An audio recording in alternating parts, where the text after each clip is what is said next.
कापरेकर काका इथेच राहतात का? काका? कापरेकर काका ना? हो, इथेच राहतात. आपण कोण? मी इरावती देशमुख, विकास देशमुखांची मुलगी. अच्छा अच्छा अच्छा. आमच्या ह्यांच्याकडेच बंगल्याच्या देखभालीचं काम दिलंय देशमुख साहेबांनी. त्या संबंधित चौकशी करायची होती. तुझा आवाज ऐकल्यासारखं वाटतोय. तू फोन बिन केला होतास? छे छे, मी कशाला तुम्हाला फोन करीन? मग ठीक आहे. काका कुठे बाहेर गेलेत का? आता सगळ्या गावाची खरकटी काढायची, म्हणजे घरात बसून कसं चालेल? तालुक्याला जाऊन येतो म्हटले. रात्रीच येतील. ठीक आहे, मग मी उद्या येते. अगं असं कसं? तू पाहुणे आलीस ना, चहा घे आणि मग जा. अहो नाही नाही, चल तरी. अहो राहू द्या. अगं चल ग, ये.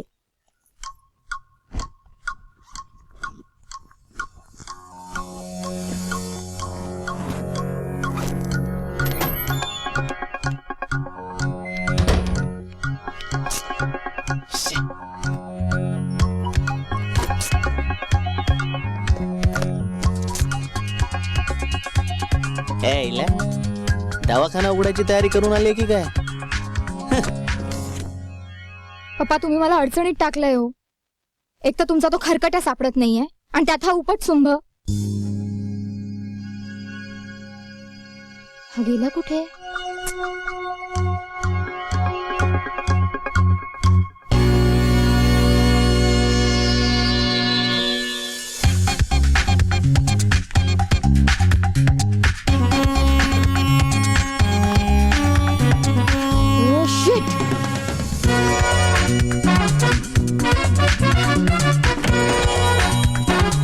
काय करतोस हे?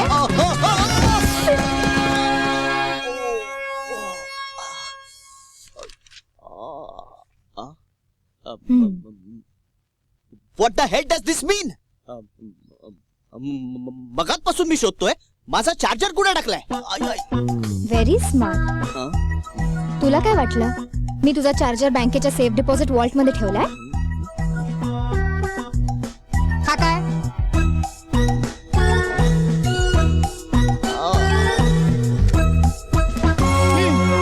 अरे इथेच होता होय. थँक्यू. आणि हो, आता मी बाहेर चाललोय. तुला काही हवं असेल ना तर आत्ताच सांग. ज्याचा स्वयंपाक करून खाता येईल असं काहीही आण. आणि हो, मॉस्किटो रिपेलंट आणायला विसरू नकोस. पुरुषासारखा पुरुष असा रात्रभर टाळ्या वाजवत बसलेला बरा दिसत नाही ना. काय म्हणाली तू? हे सगळं सोल्जर्स कॉन्ट्रीब्युशन. माझे पैसे घेऊन जायचे. पाहुण्यांकडनं पैसे घ्यायची पद्धत नाही आमची. चल. तू मला लाख पाहुणी म्हण रे, पण हे घर माझ्या पप्पांचंच आहे.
हे काय चाललंय तुझं? याला मराठीत कागद जाळणं असं म्हणतात. तेच विचारतोय मी. असं तातडीने चालण्यासारखं काय सापडलं तुला? मी काय इथं कोर्टात नाही उभी आहे तुझ्या प्रत्येक प्रश्नाचं उत्तर द्यायला. तरी मला ते समजायला हवं, कारण मी या घराचा मालक आहे. हॅलो, ते सिद्ध व्हायचंय अजून. हा, ते सिद्ध होईल असे पुरावे तुला सापडलेत आणि तेच तू जाळतेस. मी म्हणते तू ते ऑलरेडी केलंयस. तू माझ्या आधी इथे आलास आणि माझ्या बाजूने असलेले पुरावे नष्ट करण्याची संधी तुलाच जास्त होती आणि तू ती साधलीयस. असा हलकटपणा नाही करायला शिकवलाय आमच्या आई बापानं. म्हणूनच तर आश्चर्य वाटतंय. कुठे शरा आंटीचा स्वभाव. शरा आंटी, उगाच माझ्या ममाचं नाव घेऊन गळ्यात पडायचा प्रयत्न करू नकोस. एकदा सोडून 10दा घेईन तिचं नाव. काय करशील? Shut up. तिचा डोक्यात विचार आला ना तरी स्वतःला कंट्रोल नाही करू शकत मी. अरे आपलं वय काय, आपण वागतो काय. वय 45ली बाई म्हातारी होते असं वाटतं तुला? अरे पण गरजच काय म्हणतो मी. अशा आपुलकीची गरज एकाकी माणसाला वाढत्या वयातच लागते मिस्टर मिहीर सोहनी. आणि ती गरज शरीरापेक्षा मनाची जास्त असते. एकाकी वाटण्याचं कारणच काय? 10,000 वेळा म्हणाला होता, आय मीन म्हणालो होतो, डेट्रॉइटला येऊन राहा म्हणून. कायम नकार दिला. हो ना, बाई असून तिने असं केलं ते चुकलंच ना रे तिचं. बाईनी तिचं अख्खं आयुष्य कुठे घालवायचं हे आधी नवऱ्याने ठरवायचं, आणि मग नवरा गेला की मुलाने ठरवायचं असतं. तिला तिचं स्वातंत्र्य असण्याचं काहीच कारण नाहीये ना. हे असं वागायला स्वातंत्र्य हवं होतं का? मला तुझी कीव येते रे मिहीर.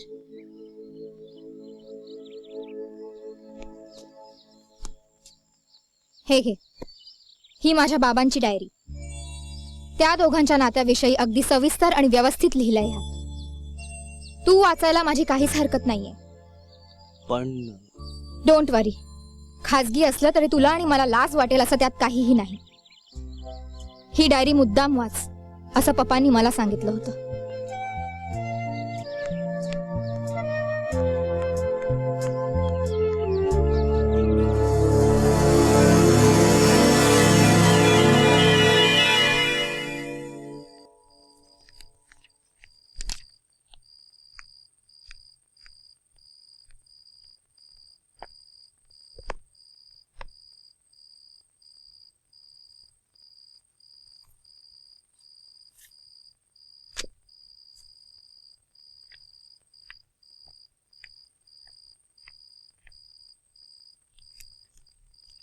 एवढ्या रात्री इथे येण्याचं काय काम काढलं?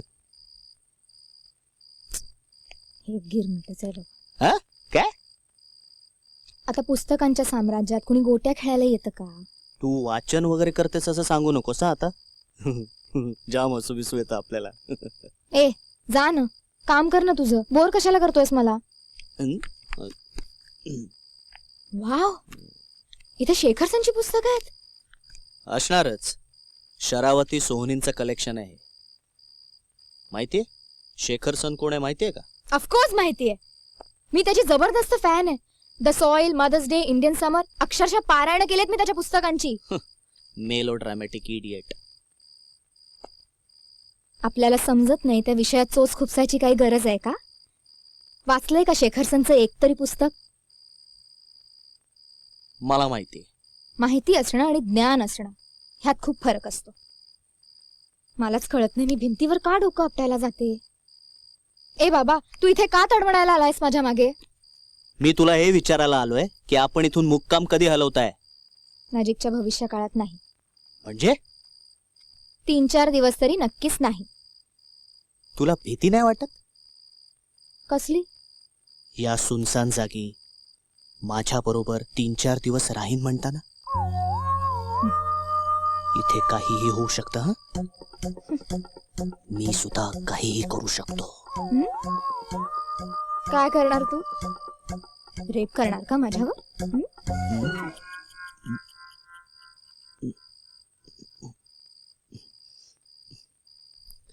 बोल ना, आता का वाचा गेली? नमस्कार. तंतरली ना? उगाच आपलं हाताला नाही चाळा आणि वाजव खुळखुळा. आले मोठी. तुझाच खुळखुळा नाही मोडला ना तर नाव बदलेन. मला सांगते.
येस. म्हणजे मी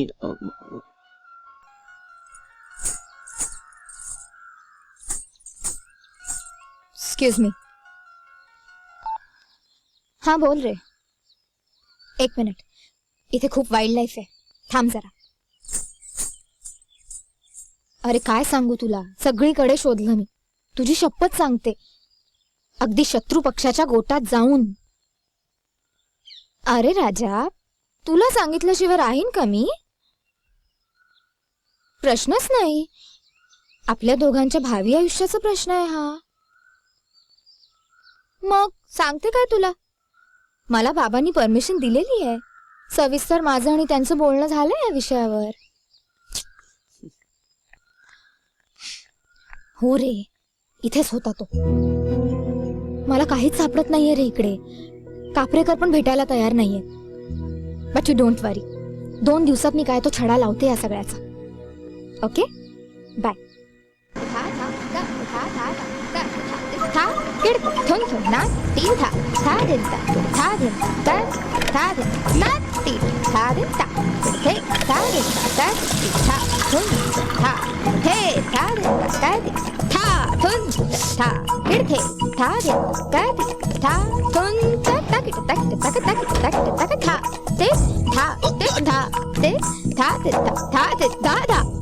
हो सितारा देवी, बोला. हे काय चाललंय काय तुमचं? चहा. चेहे, माझा ज्यूस करून झालाय, मी बाहेर जातो, नंतर तू आत ये आणि काय करायचंय ते कर. डोंट वरी मॅन, अरे मला काही तुझा त्रास होत नाहीये, आणि झालाच तर मी सहन करेन.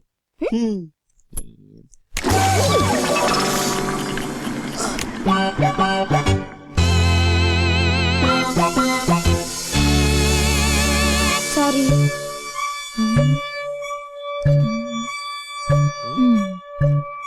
बरा आहे, अंमळ साखर चालेल.